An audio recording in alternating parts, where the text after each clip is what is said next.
Narrative niya, di ba? Yung narrative ni Isko, siya lang gumawa nun eh. Ang galing niya eh, kung tutuusin. Rule of thumb dyan, pag ikaw incumbent, o kaya you belong to the incumbent, pag wala kayo sa 65%, tagilid na kayo.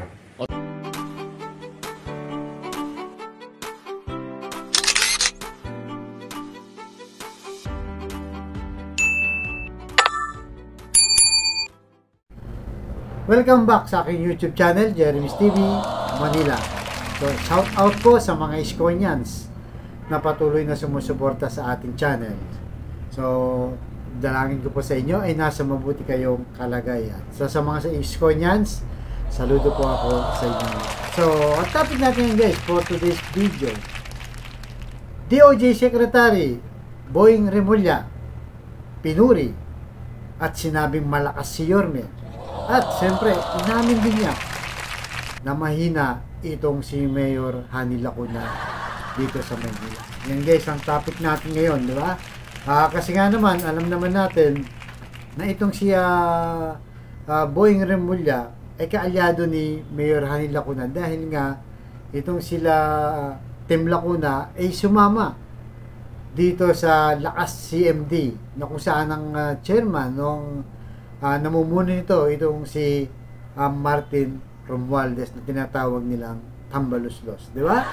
So, dahil dyan, siyempre nakikita siguro nila yung response ng tao kung bakit mas malakas si Isko at mukhang baka sumuko na guys itong si Mayor Hani Lacuna. Pero bago yan guys, panoorin muna natin yung mismong video tapos ituloy natin ang reaction regarding dito sa sinasabi ni Secretary Boying Remulla. So, narito na po ang kanyang video. Panoorin muna natin. Alright? Pasok. Maganda rin yung gano'n. Kasi nga, hindi na ina-aksaya yung oras. Kasi marami pa siyang aabalahin sa pamilya niya eh. Tama naman yun. Ang pinakamahirap po dyan, mga kababayan, sa mga kandidato, naman advice lang naman ho namin. Doon sa aming maliit na experience. Wag ko kayong maniniwala doon sa sarili niyong press release. Yan ang pinakamahirap pag pinaniwalaan niyo yung sarili niyo. Ang rule of thumb dyan, pag ikaw incumbent, pag pinaniwalaan niyo yung sarili niyo. ang rule of thumb dyan, pag ikaw incumbent, o kaya you belong to the incumbent, pag wala kayo sa 65%, tagilid na kayo. Ibig sabihin ang tao, ang level of satisfaction ng iyong botante ay wala sa tama. Mahina ka. Dapat nasa 65 ka or above. Parang may tinutukoy ka dyan dito sa mga May dynamic sila. You should not stop the person from running because it has to be understood. There were dynamics in the political system before. Tama. Tsaka sa usapan nila. Tama. Ngayon, nilalabas yan. It will gather sentiment. It will gather momentum. Hindi natin alam eh. Ang basang incumbent. Kasi mo, hindi pa din natin malalaman yung sa close fight pa yan sa Manila. Hindi siya close fight sa ngayon. Iba yung incumbent Pero eh. depende sa strategy eh. May incumbent eh, may incumbent. Pagkaya Iba rin ang incumbent. Tsaka ano yun, special case yung kasi extremely popular talaga si Isko. Extremely popular. at si Mayora naman. Master of the stage yan eh. Magaling talaga Magaling marketing. talaga, magaling. Really a marketing genius. Saka yung narrative niya, di ba? Yung narrative ni Isko, siya lang gumawa nun eh. Ang galing niya eh, kung tutuusin. So yun guys, napanood nyo, di ba? Napakalinaw ng sinabi ni Secretary Boying Remulla. Ano ang sabi niya guys? Kung incumbent ka, na tumatagal ka, di ba? Na tumatakbo ka bilang mayor ng lungsod, kailangan daw yung survey mo, hindi ka bumababa sa 65%. Dahil pag bumaba ka, sabi niya, di ba? Huwag ka nang tumakbo dahil matatalo ka na. Yun ang pinupunto nitong si Boying Remulla. So siguro guys, nakikita talaga nila na mahina itong si Mayor Hani Lacuna. Kasi sa survey pa lang, di ba? Naalala nyo nung tinanong Christian na Esguera, nung in-interview itong si Mayora, sabi niya, bakit po mas malakas ang survey nitong si Mayor Isko sa Maynila, ano po bang dahilan? Di ba? Inamin niya, kasi ano siya, kasi popular kasi siya, artista kasi siya, sabi niya, di ba? Tumakbo kasi siya nung pagka-presidente. Yun ang sinasabi niyang dahilan. Pero talagang sabi nga ni Boying Remulla, hindi, tagilid na yan. Delikado na yan kapag bumaba ka ng 65%. So ano nga ba talaga yung nasa survey, di ba? Na-vlog natin before guys, ito, papakita lang natin muli. So, yan ang survey. Napakalayo guys, napakalayo. 83% kay Yorme, di ba? Versus kay Hani Lacuna, 13.3%. Layo, sobrang layo. At itong si Spamby, 3.7%. Kahit pagsamahin mo pa, talo pa rin silang dalawa. So, ibig sabihin, hindi satisfied ang tao. Di ba? Dito kay Mayor Hani Lacuna. Kaya humantong siya dyan sa pagkakulilat sa survey. So, aminado siya, di ba? Aminado siya. Kumbaga, tutusin guys, kaalyado yan.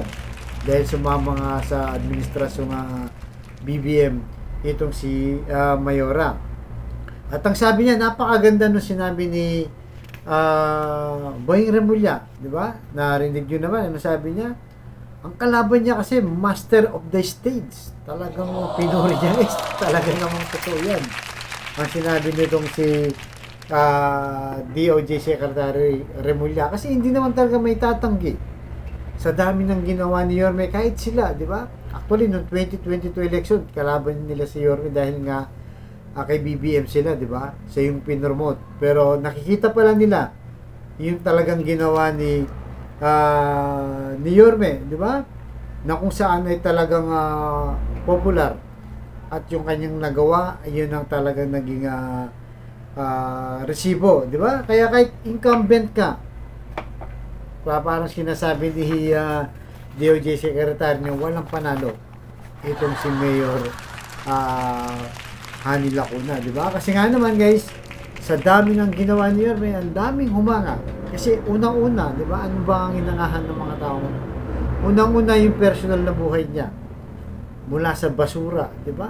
Sobrang baba ng pagkatao niya. Walang-wala, di ba? Nagkakalkal pa siya ng basura para may makain lang, diba? Yung pagpag na sinasabi nila. Tapos, di ba, napa-asensyo niya kanyang sarili, naging artista siya. Tapos, yun na nga, naging councilor, vice mayor, at saka mayor. Talagang kakaiba yung istorya niya. Doon pa lang marami nang humanga. At bukod doon, di ba, isa siyang magaling na mabuting ama rin, di ba, sa kanyang mga anak. Napalaki ng maayos. Nakita naman natin, di ba guys, nung pumunta tayo dun sa pa-filing ng certificate ni Yorme, napakabait ng mga bata. Nila Joaquin, di ba? Nakita natin, approachable din, parang si Yorme din, yung anak niya si Frances, di ba? Napakabait. Talagang mabuting ama itong si Yorme, di ba? Kaya nga guys, di ba, nung 2022 talagang nilaban natin si Isko dahil naniniwala tayo na isa sa mabuting presidente pagka siya yung nanalo. Kaso guys, siyempre, iba naman binoto na taong bayan. Kaya hindi pa naman huli guys. Meron pa tayong pagkakataon para sa sunod na election. Tingnan muna natin ngayon. At sabi ni Boying Remulla, huwag daw dapat pigilan, di ba? Kung tatakbo ito. Kaya nga, bakit sila nagagalit? Yan, sabi ni Yorme, di ba? Bakit sila nagagalit? Natatakbo lang si Yorme. Dami pang kasirang sinabi na keso nagtaksil daw sila sa kanilang partido, di ba? Wala daw sa isang salita. Sinasabi niya, sabi nga ni Chihuahua, di ba? Nasasanlaan laway. Pero, wala eh. Mas gusto nga siya ng taong bayan. Kaya nung tinanong, di ba, close fight ba yan? Close fight ba yan? Sabi nung isang kasama ligo na rin niya, hindi. Malayo, hindi close fight. Di ba? Paano naging close fight yan? 83% versus 13%. Sobrang layo talaga. Kaya walang, kung sa survey lang pag-usapan guys, wala talagang kapag-pag-asa si Mayora pagdating sa eleksyon ng pagka-mayor. At dahil sa sobrang layo niya, di ba? Kasi nga, sa survey pa lang, yung tao kasi talagang hindi mo mapigilan eh. Na hinahanap-hanap pa rin si Yorme at sa panahon ni Mayora, di ba? Nakita natin guys, 3 taon. Nakita na natin ang kanyang kakayahan, kumbaga yung kanyang kilos, yung kanyang galaw, yung serbisyo, nakita ng buong Manileño yan. Kaya hindi satisfied, kaya marami ang nananawagan na kailangan ng bumalik itong si Yorme. At sinabi pa ni Boying Remulla, di ba? Wow, sabi niya, extremely popular talaga itong si Yorme. Kaya talagang walang kalaban-laban kung talagang titignan natin. Kumbaga, siyempre, incumbent na lang itong si Mayor Hanny Lacuna, yung pride na lang, guys. At yun na nga isa pa nga yung naging problema niya, di ba? Na wala siyang appeal sa tao talaga. Sa totoo lang po. Kaya pag makita niyo, di ba, kung saan siya umiikot, siya pa mismo lumalapit. Hindi kagaya ni Yorme, pagka siya yung umiikot, talagang pinagkakaguluhan. Daming kumakamay sa kanya, daming nagpapaselfie, ang dami. Pero nung nagdeklara na nga itong si Yorme ng pagkandidato, doon guys, nagising si Mayora. Biglang naging active.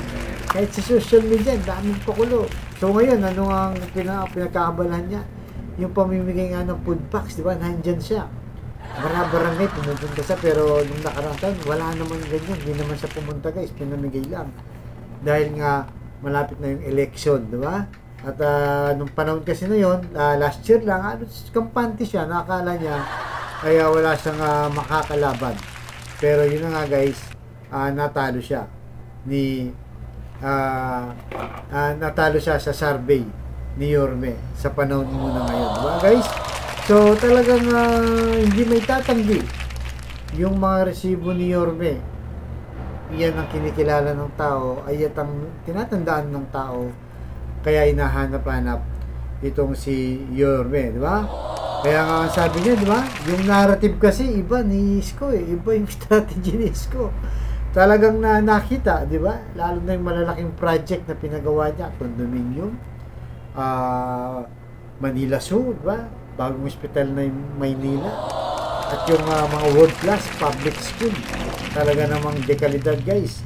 At yung paglilinis sa Divisoria. Talagang puring-purin itong si Secretary Boying Remulla. Pero guys, pumitik siya ng konti dito sa huling video na. So narito guys, panoorin muna natin yung huling video ni Secretary Boying Remulla. Alright? So narito na po.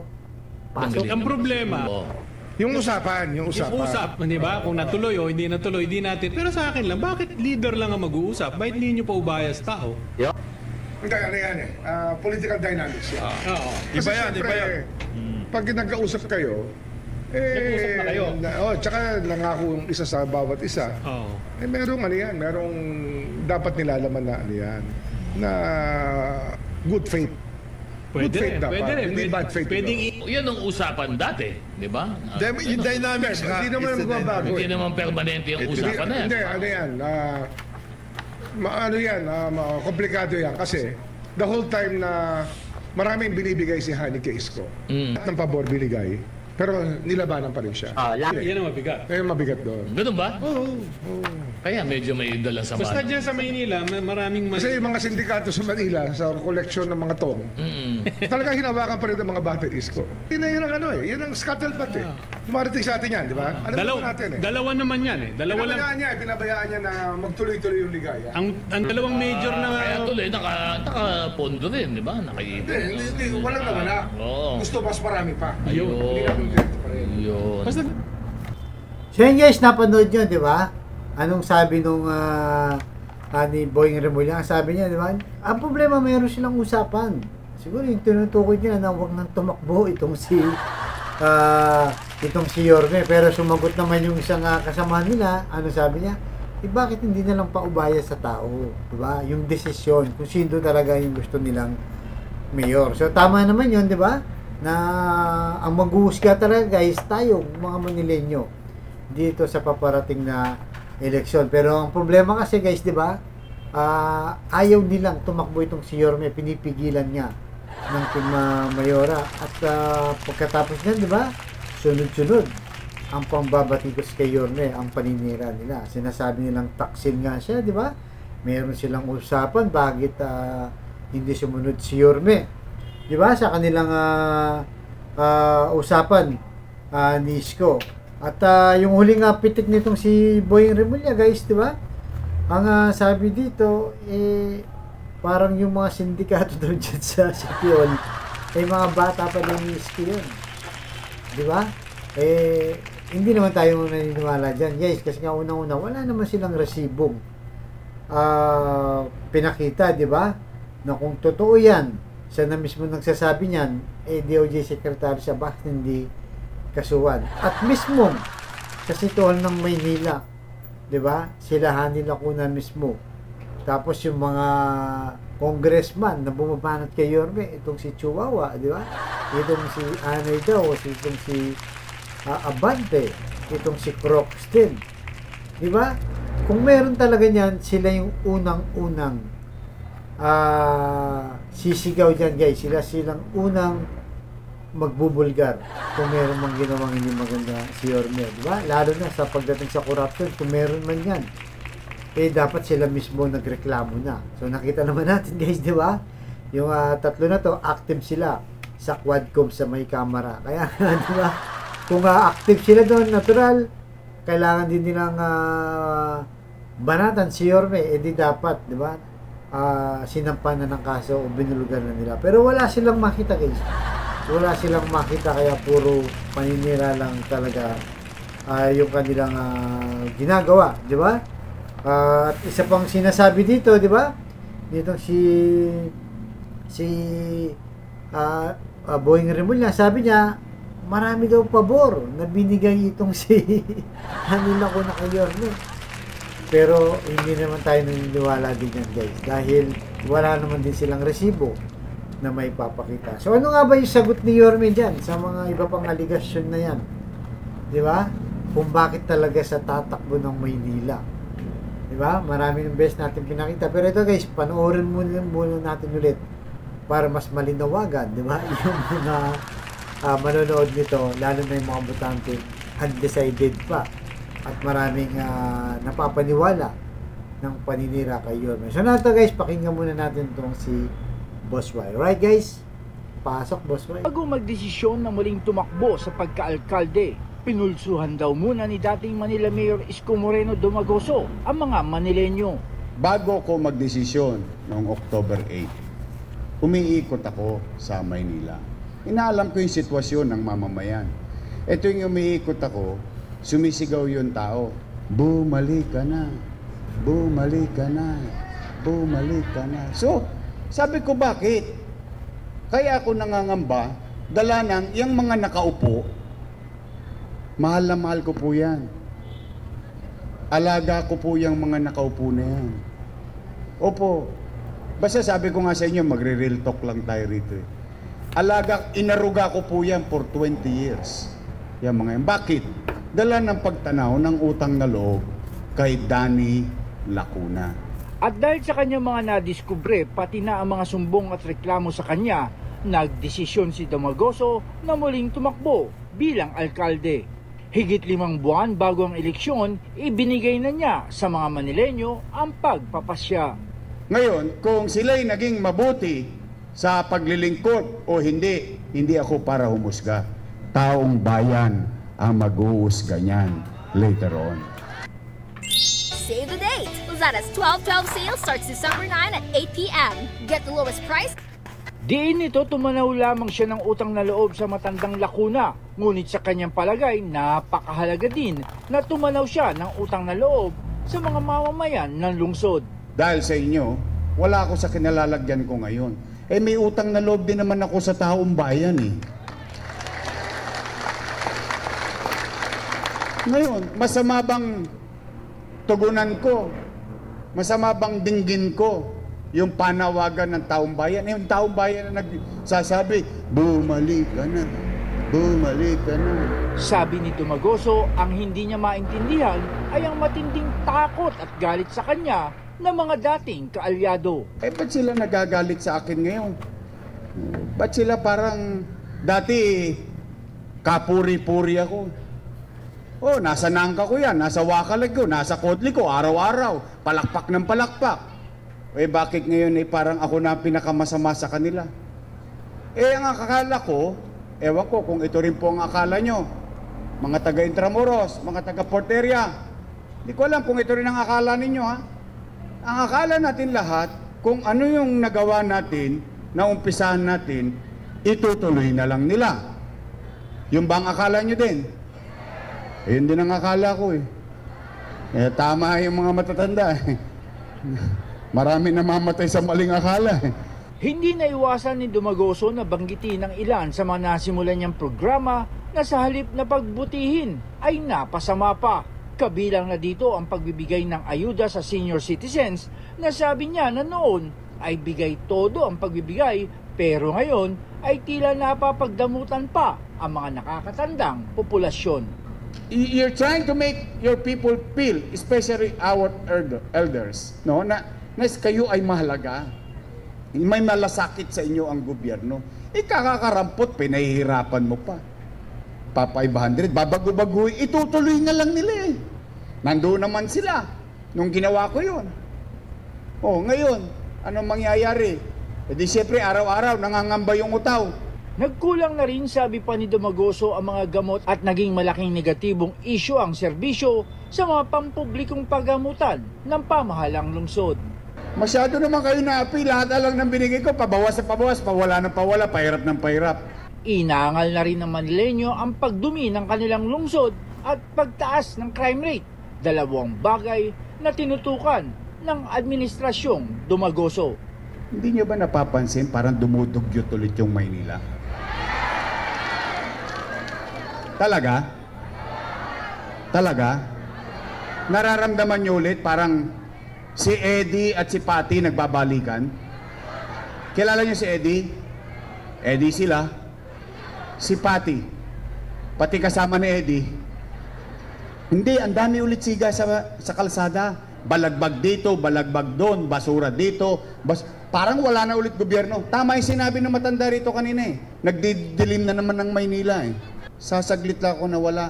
Ayun, number 1 na tayo sa crime rate. Tingnan ninyo.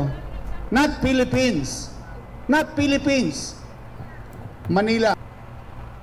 So yun guys, napanood nyo, di ba? Napakalinaw ang sinabi ni Boss Y. Bago siya tumakbo, anong ginawa daw niya? Pinulsuan muna ang taong bayan. Pero habang umiikot-ikot ako, sabi niya, di ba? Sa iba't ibang lugar sa Maynila, biglang may nananawagan na bumalik ka na. Bumalik ka na. At bukod doon, di ba guys? Bukod doon, yung mga senior na pinahirapan.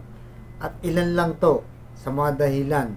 At marami pang mga reklamong dinulog sa kanya. Kaya sa napilitang tumakbo, di ba? Masakit man sa kanila, sa kanilang partido dahil nga matagal silang nagsama, di ba? Sa mahabang panahon. Pero tinimbang niya, di ba guys? Mas matimbang ang panawagan ng taong bayan. So yun guys, di ba? Napakalinaw, talagang kailangan na natin ibalik si Yorme. Malinaw ang kanyang paliwanag, ang daming explanation guys, di ba?